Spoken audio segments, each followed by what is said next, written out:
Oh yeah, 34, 35 downhill here. You get a mid-drive bike like this, most of the time you're gonna be spending well over $2,000. This right here is the Anycom DB1, and it is one of the most interesting and strangest e-bikes that I've ever seen. Now it definitely does look like a dirt bike, and it actually has one little twist, which we'll talk about in a second. But first I want to talk about styling on this thing. I mean, it looks like no other E-Moto that I've ever seen. Personally, I think the Anycom DB1 looks pretty cool, but once you start looking a little bit closer, that's when you see this bike's weird quirks. For example, you look down here at the foot pegs here, they look like normal foot pegs. They're just kind of hanging off on this little bracket here, and that's because the Anycom DB1 actually has a pedal kit, which they give you in the box, so you can convert this thing to pedal it and have it be a street legal bike, you could say. This red frame really stands out and sort of encapsulates this 48 volt 28 amp hour battery here in the middle. You can see this is actually a mid-drive e-bike here. You can see the motor sends the power through the chain into the rear wheel. There's no hub motor on this. Anycom claims that this is a 2000 watt peak motor in the middle. You also have some other weird little quirks here that I've never seen on any other E-Moto before, like this little plastic bottle holder here, so you can hold a water bottle when you're out on your ride.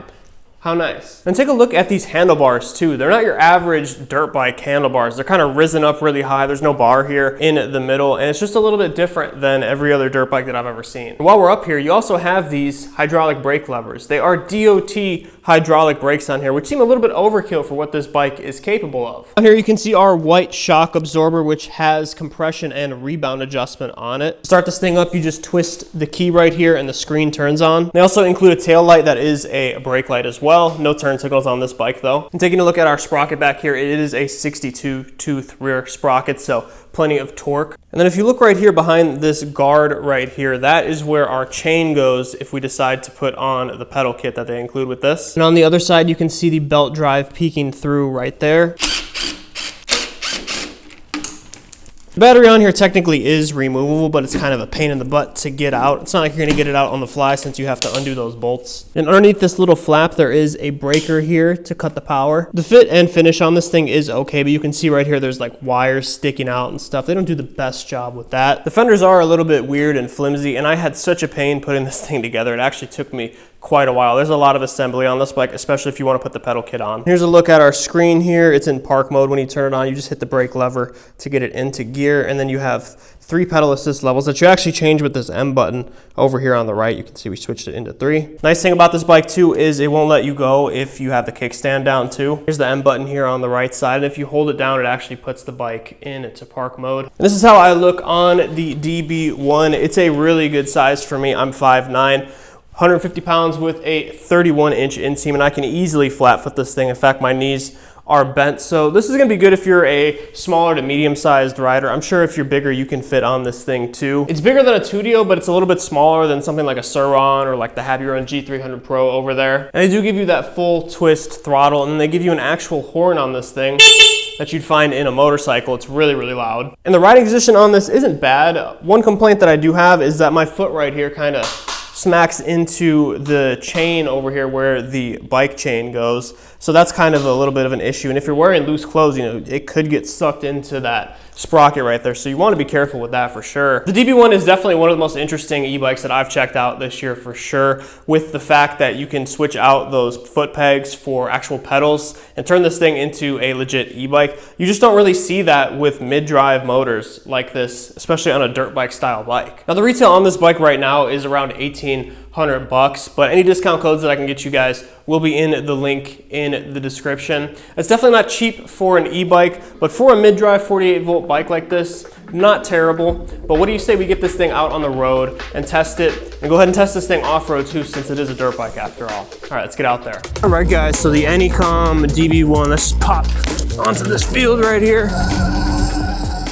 Yeah, you know, going up this hill full throttle in mode 3, I'm not getting the most torque. Like, it was making its way up that hill and it handled it no problem, but it's just not the most torque, not the most amount of power that I've ever felt on a e-bike, that's for sure. But you know, for a mid-drive, it has good torque. You get a mid-drive bike like this, most of the time you're gonna be spending well over $2,000, especially on a bigger one like this. Kind of ripping down the street like this, I'm hitting about 28, 29. Looks like the GPS and the screen are lining up well. Going a little bit downhill here. 31, 32. Oh yeah, 34, 35 downhill here. Nice. One interesting thing about this bike too is, look at this. The throttle just sticks like that.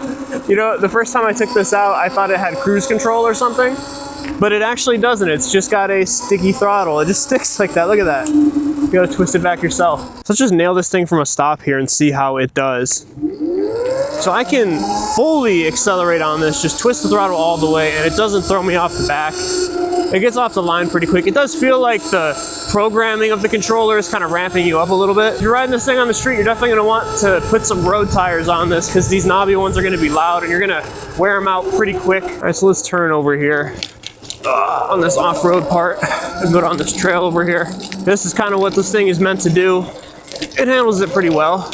You know, and the nice thing about this is it's really not gonna get away from you. I'm in mode 3 right now, the highest mode that this thing has. And you know, I can just yank the throttle and it's not gonna throw me off the back. It's not gonna do a wheelie or anything or make me lose control. So that's really nice if you are a beginner or like an inexperienced rider and you want to start getting the feel for an electric dirt bike. This would be good. Ripping into a headwind here, we're getting up to 32. And I gotta say, coming to a stop with these brakes, man, these brakes are good. I forgot which one was the front and rear. The rear is actually on the left, so if you do want to use this thing for wheelies, it's already set up for you to do that. It just makes you feel very comfortable on this, and the tires are really thin, so you don't have any problem really maneuvering this thing. I would say this is a very beginner-friendly E-Moto. Hitting this bump, we got dirt bike suspension. Oh yeah, feels perfectly fine. That front fork is non-adjustable too. It's kind of a thin front fork on there, and it's not inverted either. You can rip around on this grass. The suspension's really comfortable. It definitely feels like a dirt bike. If we go down here, just some really rough stuff down here. And again, that rear suspension is adjustable, so you can adjust it to however you want. And you know, it kind of bogged down there. It's not the most powerful, but it's definitely better than a hub motor in terms of torque. And if we give it a run out, yeah, we can make it up. You know, if I had the pedal kit on here, I could help it. Just falling over some grass, we're going about 26. Ooh, yeah, so let's go down here on this trail and see how it does on this bumpier stuff. There's a lot of big tree roots on this trail right here, so definitely need some good suspension on this section of the trail. Now we can just kind of rip. The suspension on here is really good. The limiting factor for a lot of e-bikes off-road capability isn't really its power. A lot of times it's actually the suspension, because it's just not very comfortable to be riding around when you're getting thrown around off-road. But yeah, this thing handles these trails like nobody's business. This is a really good bike for hitting the trails like this. Got those nice knobby tires on there, CST knobby tires. They handle the off-road stuff really well. So I really love the styling on this bike. We'll put the kickstand down like that. Leans over pretty far. I'm not sure if you can adjust the kickstand, but it does lean over pretty far. But I really do like the styling on this thing. I think it looks awesome, especially in this red color. The white fenders are a nice touch to kind of add some contrast, and the black frame and everything. It's just an interesting looking bike. And another thing right here is the white shock in the back. It's just, it doesn't really look like anything else I've ever seen, and it's not a very big dirt bike either. I kind of like that about this. It feels really tossable, and you know, it doesn't feel super intimidating. Like I said, if this is going to be your first bike, this is definitely something that can be really approachable for beginners, that's for sure. I think that we could probably get some decent range out of this thing. We've already gone about 4 miles on this ride on a full charge, and we still have all the battery bars here, so we're looking good as far as battery goes. But man, this thing is so much fun to just get out here and rip on these little off-road trails. I wish that you were able to tune this. I tried to look up if you could tune this thing. I personally couldn't find anything about tuning the controller on this. I'm not sure what controller comes on this. Probably doing what most people are gonna do on this bike, just taking this in the fields, in their neighborhood and stuff. I feel like you could unlock this thing and get its true potential, but for right now, just on the stock tune, stock how this thing is, it's not really the most peppy feeling bike.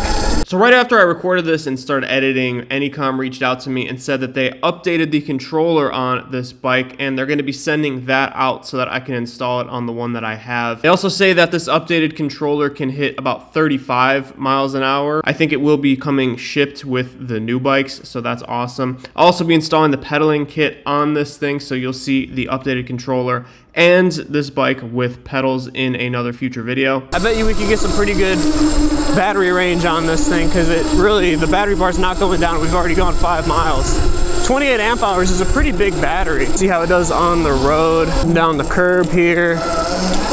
Oh yeah, really, really good suspension on this. Definitely feels like a dirt bike. Also, something that I did notice too is when I let off the throttle, sometimes it must turn on like a regen brake or something. I'm gonna try and just tap the brakes a little bit here. Like sometimes it feels like it downshifts almost, and you're just kind of hitting some regen. It kind of lurches you forward. Man, this thing handles really, really nice though. It's a well-balanced bike. You know, all that mass is below you here in the middle of that heavy battery. It just handles beautifully, you know, just lean into it. Oh yeah, this feels great.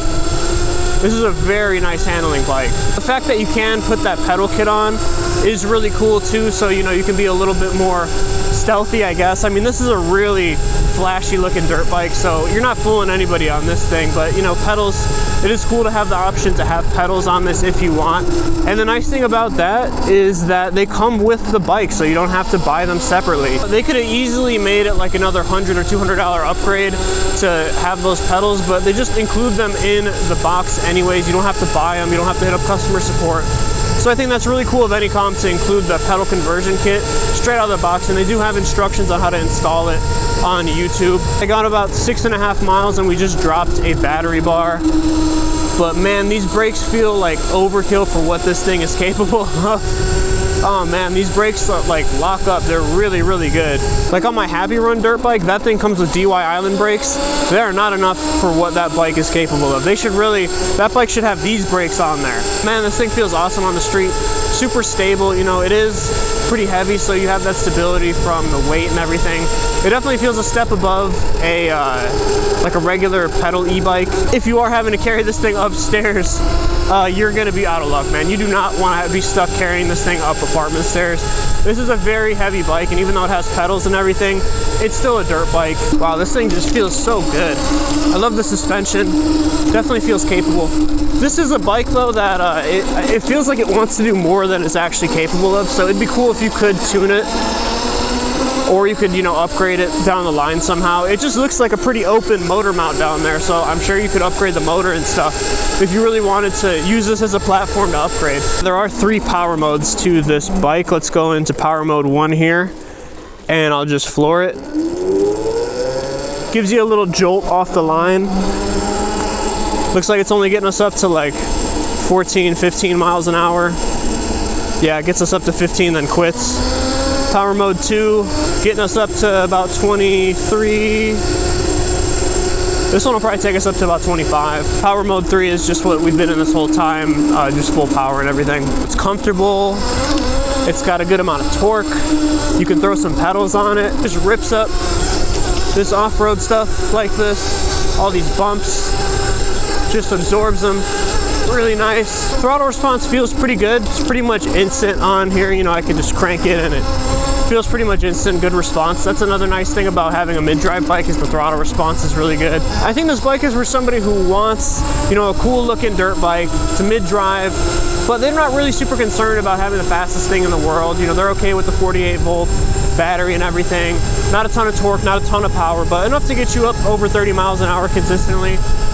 Definitely enough power to go off-road and stuff. You know, you have good suspension, you have good tires and everything on this, good wheels. When you look at it like that, something that you can kind of grow into, I think that that's a pretty good deal for a bike like this. All right, so my final thoughts on the Anycom DB1. You know, for the person who wants a mid-drive e-bike that looks like a dirt bike and also has pedals, I think that that's a cool concept, and I'm glad that Anycom is trying something different with this formula, being able to include the foot pegs like this, but also including that conversion kit in the box to convert it so that you can have pedals and maybe look a little bit more legal. I think that it's a cool idea, and I'm glad that Anycom is doing it. Overall, I've enjoyed my time with the Anycom DB1 so far. I don't think it's necessarily the best value bike ever, but I think that it is a good bike for the price, and you get a lot of cool features for the price. You know, just the mid-drive motor alone is really awesome to have for 1,800 bucks, and the fact that you can also convert it to a true pedal e-bike is really awesome too.